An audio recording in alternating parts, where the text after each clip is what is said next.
आज Doubtnut app download करें। Doubtnut पर अपने सभी गणित, रसायन विज्ञान, भौतिक विज्ञान और जीव विज्ञान के डाउट्स का करो सफाया। बस प्रश्न की फोटो खींचो, एक ही प्रश्न को क्रॉप करो और तुरंत वीडियो सोल्यूशन पाओ। अभी डाउनलोड करें। हेलो एवरीवन, आज का हमारा क्वेश्चन है अपघटन की मुख्य क्रिया कौन कौन है या कौन कौन सी है। तो हम सबसे पहले ये समझ लेते हैं कि अपघटन का मतलब क्या होता है। ठीक है, अगर हम इसे हिंदी में समझें, अपघटन का क्या मतलब होता है। अपघटन का मतलब होता है टूटना। किसी भी पदार्थ का या किसी भी चीज़ का अगर वो टूटता है तो उस क्रिया को क्या कहते हैं, अपघटन कहते हैं। ठीक है, अब तो इसमें दो चीज़ें सम्मिलित होंगी। पहला, जो टूटता है, ठीक है, और दूसरा जो तोड़ता है। इसमें दो चीज़ें इन्वॉल्व होगी, जो टूटता है और जो जो तोड़ता है। तो हम सबसे पहले ये समझ लेते हैं कि अपघटन क्या होता है। ठीक है, अपघटन होता है अपघटकों द्वारा। देखो, मैंने बोला ना कि अपघटन दो चीज़ों से मिलकर बना होता है, जो टूटता है और जो तोड़ता है। तो जो तोड़ता है उसको हम कह देते हैं अपघटक। ठीक है, और जो टूटता है उसको अपरद बोल देते हैं। क्या बोल देते हैं? अपरद। यहाँ पर वर्ड है अपरद। तो अपघटन किन दो चीज़ों से मिलकर बना है, हम यहाँ लिख देते हैं। अपघटन जो है,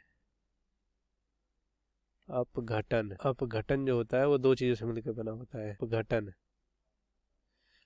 दो चीज़ों से मिलकर बना होता है। सबसे पहला है अपघटक, जो तोड़ता है, और दूसरा है अपरद, जो टूटता है। ठीक है, ये इसका उदाहरण मान लो। कोई सूक्ष्म जीव जो तोड़ता है, और इसका उदाहरण मान लो कोई पदार्थ, जैसे कार्बनिक पदार्थ या कोई भी सड़ा गला चीज, ये हो गया। ठीक है, जैसे मृत जीवों का शरीर, ये अपरद हो गया। ठीक, तो हम यहाँ पे परिभाषा समझ लेते हैं कि अपघटन का मतलब क्या होता है। अपघटकों द्वारा पौधों व मृत जंतुओं के भागों को क्रिया करके क्या करना, तोड़ना। इसे क्या कह लेते हैं, इसे हिंदी में हम क्या कहते हैं, इसे अपघटन बोल देते हैं। क्या बोल देते हैं? अपघटन बोल देते हैं, क्रिया करके तोड़ना। उसके बाद देखो, अब हमारा क्वेश्चन ये नहीं था कि अपघटन का परिभाषा लिखो। हमारा क्वेश्चन था कि अपघटन क्रियाएं कौन कौन सी हैं। मतलब हमने कहा कि अपघटन अपघटक और अपरद से मिलकर बना होता है। तो ये जो अपघटक होता है, ये तोड़ता है, तो किन किन क्रियाओं से अपघटन बना होता है, यही हमारा क्वेश्चन है। तो समझ लेते हैं, इसमें मुख्य 3 क्रियाएं हैं, लेकिन ये 5 क्रियाओं से मिलकर बना होता है अपघटन। तो हम समझते हैं एक एक करके। सबसे पहला है विखंडन। ठीक है, विखंडन का मतलब अपरद जो होता है, जो मृत जीवों का शरीर या पौधे होता है, अगर वो टूटता है तो उसे कह देते हैं विखंडन। ठीक है, मतलब तोड़ना या टूटना। ठीक, उसके बाद अब किसके द्वारा टूटता है? अब अपघटक के द्वारा, सूक्ष्म जीवों के द्वारा। ठीक है, उसके बाद दूसरा है निछालन। ठीक है, इसका क्या मतलब है? इसका मतलब है जो भी ये टूटा, मतलब जो अपरद जो टूटा, उसके बाद उसमें से क्या निकलेंगे, उसमें उसमें से कार्बनिक निकलेंगे, अकार्बनिक पदार्थ निकलेंगे। तो ये निचलन का मतलब होता है विलय। विलय मतलब घुलनशील। ठीक है, विलय अकार्बनिक पोषकों या पोषक भूमि स्तर या भूमि मृदा स्तर में प्रवेश कर जाते हैं। देखो, सबसे पहले धरती पे क्या हुआ, अपघटन हुआ। अपघटन कौन किया? अपघटक। उसके बाद जो वो अपरद था वो टूटा। टूटने के बाद उसमें से विभिन्न प्रकार के पदार्थ निकले, कार्बनिक अकार्बनिक। तो उस अपरद से निकलने वाला जो विलेय अकार्बनिक पोषक है, अगर वो मृदा में जाता है या मृदा में चला जाता है, तो इस क्रिया को क्या कहते हैं? इस क्रिया को निछालन कहते हैं। ठीक है, इस क्रिया को कहते हैं निछालन। उसके बाद दूसरा है अपचयन। ठीक है, अपचयन का मतलब होता है टूटना, किसी चीज का टूटना।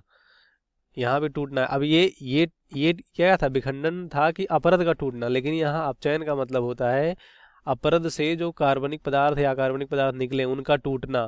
ठीक है, ये अपचयन कहलाता है। अपरदकों को अपचयन क्रिया में उपयोग करना, मतलब अपरद में जो भी कार्बनिक अकार्बनिक पदार्थ हैं, उनका सूक्ष्म जीवों द्वारा अपनी क्रिया में भाग लेना। क्रिया में क्या चलता है? उपापचय और अपचय क्रिया, जिससे हमारे पदार्थ बनते हैं और टूटते हैं हमारे शरीर में। तो वही है, सूक्ष्म जीवों द्वारा उस अपरद के कार्बनिक या अकार्बनिक पदार्थ को अपने शरीर की क्रियाओं में, जो भी क्रियाएं होती है उनमें अगर वो उपयोग करता है, तो इसे कहते हैं अपचयन।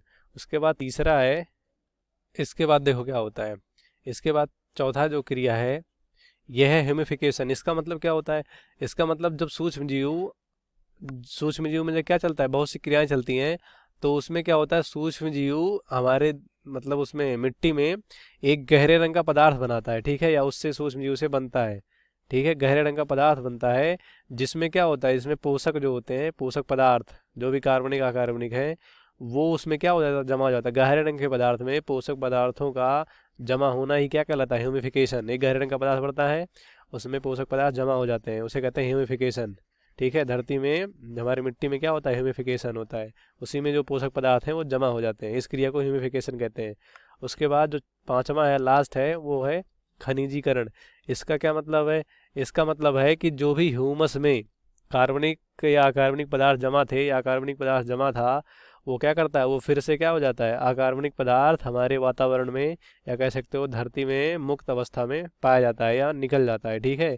जिससे क्या होता है, इसी मुक्त अकार्बनिक पदार्थ को पौधे फिर से क्या करते हैं, ग्रहण कर लेते हैं। तो ये होता है खनिजीकरण। तो ये है हमारे विखंडन में जो विभिन्न प्रकार के कक्षा 6वीं से 12वीं से लेकर नीट, IIT, JEE वो एडवांस के लेवल तक 1 करोड़ से ज़्यादा छात्रों का भरोसा। आज ही डाउनलोड करें डाउटनेट ऐप या व्हाट्सएप करें अपने सारे डाउट्स 8400 400 400 पर।